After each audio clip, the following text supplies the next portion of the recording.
one of the movements in right-wing art that's been going through like wildfire, even if it's not as acknowledged as, say, Fin de Villiers' new art project or statue in South Carolina, or Corncrake Mag or other projects, is that there is a revival of spirit within the art.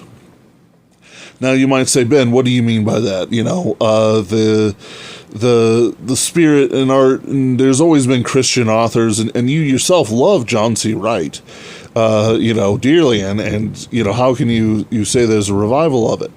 Well, what I mean is that there's he was kind of the only one. There's a few others who dabbled in it. You know, Nick Cole has a certain amount to him, but there's a strong materialist element within all right-wing art that has been there since the boomers, essentially. Though not quite caused by the boomers. You know, it's like Robert Heinlein, Isaac Asimov, those sort of guys. You had counterpoints with Poul Anderson and others, but it's more of a solo, not very, it's, how do I want to put it? Poul Anderson deserves all the respect he gets, but he was kind of the only voice. Maybe there were one or two more or less popular than him, that sort of thing.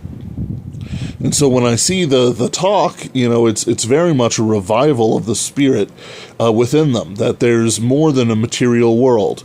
Living in a material world, and I am a material girl. That's what I hear when I read some Asimov or something like that.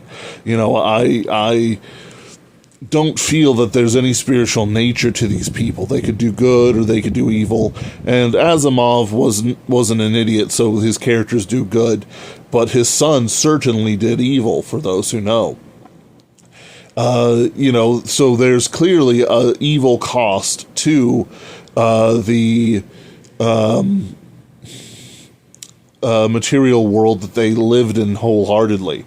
The revival of the spiritual within art is a good thing, completely good, because at this point we've run out. There's nothing left to mine. Instead, people are broken by things like Star Wars being bad or Star Trek being bad or whatever. That it doesn't indicate just that they're abusing a intellectual property to destroy their political enemies, but rather it marks that there was actual spiritual significance put in those art pieces, even when they maybe didn't deserve it.